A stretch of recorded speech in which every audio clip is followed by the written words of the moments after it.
ఇంట్లో ఉన్న బంగారాన్ని విడిపించి ఆ రోజు ఆన్లైన్ రేటుకే మేము కొంటాం. Sharma gold company. నమస్కారం, వెల్కమ్ టు సుమన్ టీవీ. నేను గీతాంజలి. ప్రస్తుతం మనతో పాటు ప్రముఖ ఆధ్యాత్మికవేత్త ప్రవీణ్ కుమార్ శర్మ గురువు గారు ఉన్నారు. వారితో మాట్లాడదాం. నమస్కారం గురువు గారు. ఎలా ఉన్నారు? నేను చాలా బాగున్నాను. సంతోషం మీతో మాట్లాడడం. చాన్నాళ్ళు అయిపోయింది, దగ్గర సంవత్సరంన్నర. ఎన్నో అంశాలు మీతో మాట్లాడాలి, చర్చించాలని అనుకున్నాను. ప్రేక్షకులు కొన్ని సందేహాల రూపంలో కామెంట్స్ లో అడుగుతూ ఉంటారండి. అవి మీ ముందు ఉంచుతాను. అంటే నిత్య జీవితంలో ఉండేటువంటి సందేహాలే ఇవన్నీ కూడా.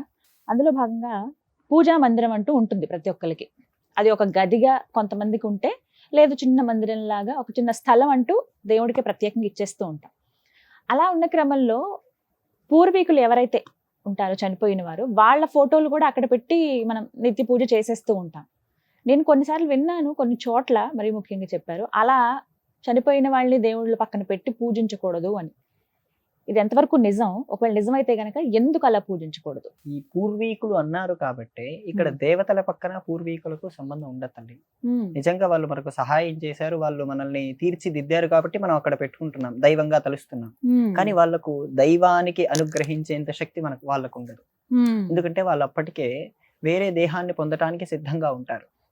అందుకే మీరు స్వర్గము నరకం అనే పదాలు వాడతారు అనుకోండి. వాళ్ళు చేసిన పూర్వ కర్మల్ని అనుసరించి వారు ఇంకో దేహాన్ని పొందడానికి సిద్ధంగా ఉన్నప్పుడు, అందుకోసమే వాళ్ళకు మనం పితృకర్మలు, ఈ తద్దిన అవన్నీ చేస్తాం. అవి వాళ్ళ దేహాన్ని పొందడానికి, వాళ్ళ ఆయుష్ని లేదా వాళ్ళు చేసేటువంటి ఆ పాపకర్మలు తగ్గించడానికి, ఇంకో ఉత్తమమైన జన్మ లభించడానికి ఇవన్నీ మనం అందజేస్తాం. ఇప్పుడు వాళ్ళని ఏం చేయాలి? స్మృతిగా, అంటే గుర్తు కోసం ఒక చోట పెట్టుకొని సంవత్సరానికి ఒక్కసారి, లేదా చనిపోయిన మొదటి సంవత్సరం అయితే ప్రతి నెల మాసికం వంటివి చేస్తే వాళ్ళకు ఆహారం అందుతుంది. ఆహారం అందినప్పుడు వాళ్ళు ఇంకొక శరీరాన్ని పొందటానికి వెళ్ళినప్పుడు అప్పుడు వాళ్ళకు మంచి స్థితి పొందుతారు. ఈ పూర్వీకులతో కలిసి మనం దేవతా మందిరాల్లో పెట్టుతున్నప్పుడు వీళ్ళకి ఆ శక్తి ఉండదమ్మా. అర్థమైంది? అంటే దానివల్ల ఏమైనా అనర్థాలు ఉంటాయా? అనర్థాలు అంటే ఇక్కడ మీరు చూస్తున్నప్పుడు, ఉదాహరణకు మీరు శివుడి ఫోటో పెట్టుకున్నారమ్మా. శివుడి ఫోటో పక్కనే మన పూర్వీకులది పెట్టుకున్నారు. ఇక్కడ మీరు ఇటు నమస్కరించి అటు నమస్కరించి రెండు భావనలు ఒకటే అయితే ఇబ్బంది లేదు తల్లి. ఇక్కడ చనిపోయిన వారిలోనూ శివుడి చూస్తూ, ఇక్కడ ఈ శివుడిలోనూ శివుడు చూడగలిగితే ఏ మాత్రం ఇబ్బంది లేదమ్మా. అలా చూడగలుగుతారా? సర్వం శివమయం జగత్ అనే భావన ఉన్న వారికి ఎటువంటి ఇబ్బంది లేదు తల్లి. ఆ భావన లేనప్పుడే ఇబ్బందులన్నీ వస్తాయి. అశాంతి బాగా పెరుగుతుంది తల్లి. అవునా? ఇంట్లో ఎందుకంటే మీరు ఇక్కడ వారికి భగవత్ శక్తి లేదు. భగవత్ శక్తితోనూ భగవత్ శక్తి లేని వారిని కలుపుతున్నారు. ఖచ్చితంగా నేను పూర్వీకుల్ని ఇక్కడ తక్కువ చేయట్లేదమ్మా. వీళ్ళకంటూ ప్రత్యేకమైన ఆరాధనా పద్ధతి మన శాస్త్రంలో చెప్పబడింది. అందుకోసమే మనం వాళ్ళకు సంవత్సరీకం అంటూ కార్యక్రమాలు చేస్తున్నాం. అప్పుడు చేస్తున్నప్పుడు వాళ్ళకి అది కృతజ్ఞత తల్లి. ఇంగ్లీష్ లో ఇంటర్స్టెల్లార్ అని ఒక సినిమా వచ్చిందమ్మా. చాలా ఖర్చు పెట్టి తీశారు. ఆ సినిమా ఒక్కటి చూస్తే చాలా అర్థమైపోతుంది. ఇటువంటి విషయాల గురించి, ఆ గ్రహాల గురించి, ఇటువంటి సిద్ధాంతాల గురించి ఆ సినిమా చూసి మనం తద్దినాలు ఎందుకు చేస్తామనే విషయాన్ని అన్వయం చేసుకోగలిగితే చాలా బాగా అర్థమవుతుందమ్మా. మరి చనిపోయిన వారి ఫోటోలు అవన్నీ ఎక్కడ పెట్టాలండి? ఇంట్లో వేరే చోట పెట్టుకోవచ్చమ్మా. పూజా మందిరం అనేది చాలా పవిత్రమైన ప్రదేశం.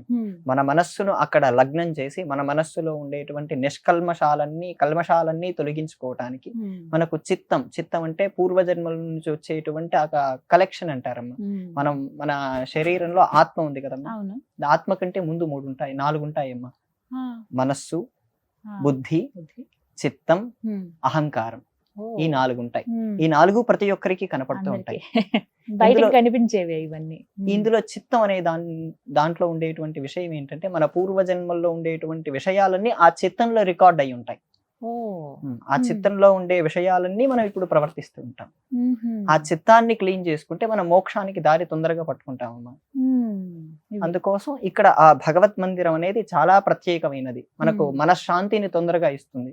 గృహంలో శాంతి ఉండాలన్నా అవి సపరేట్ గా పెట్టి, వాటికి కావాలంటే సపరేట్ గా రోజు అగరబత్తీలు చూపించడం, వారికి ఇలా నమస్కారం చేయడం బ్రహ్మాండంగా చేయొచ్చు. ఎంత అలవాటు ఉంటుందంటే, ఈవెన్ మా ఇంట్లో కూడా నాన్నగారికి ఉదయం కాఫీ పెడతాము, మధ్యాహ్నం భోజనం అనేది ఉంటుంది ఖచ్చితంగా. ఇంకా ఎవ్రీడే మామూలుగా మనిషి ఇంట్లో ఎలా ఉంటే భోజనం పెడతామో అలా పెట్టేస్తూ అలా కూడా చేయొచ్చమ్మా.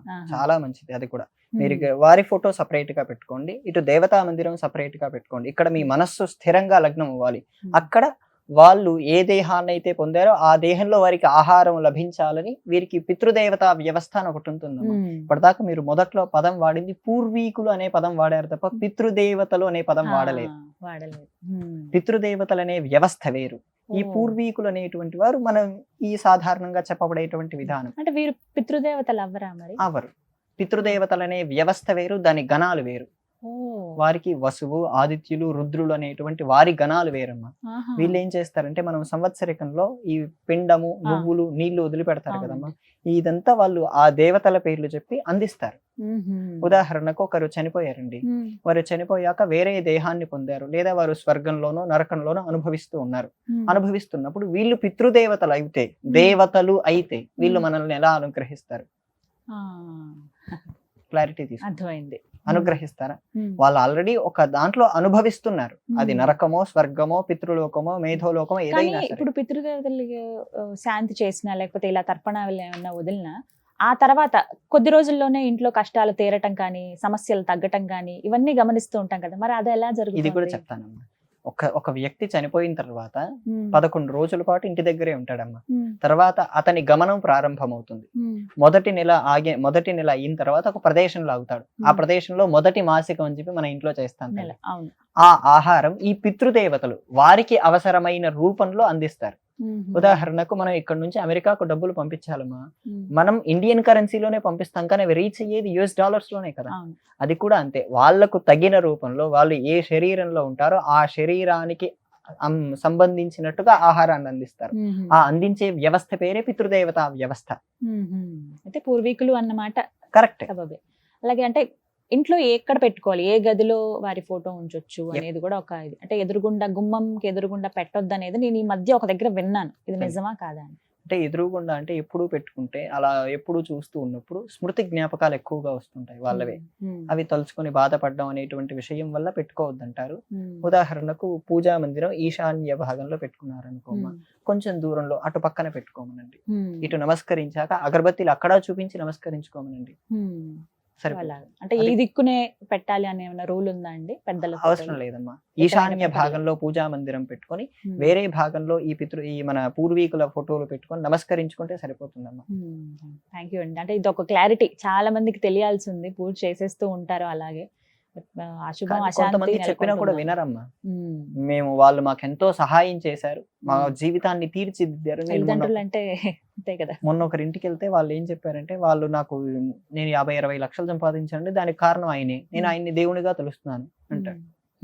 అప్పుడు మీరు దేవుడిగా తెలుస్తున్నప్పుడు ఈ మిగతా దేవతల్ని ఆరాధించిన అవసరం లేదంటాను నేను.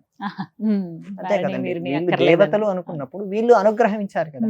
వీళ్ళు అనుగ్రహించే శక్తి మీకు లేదు, సహాయం ఖచ్చితంగా చేశారు.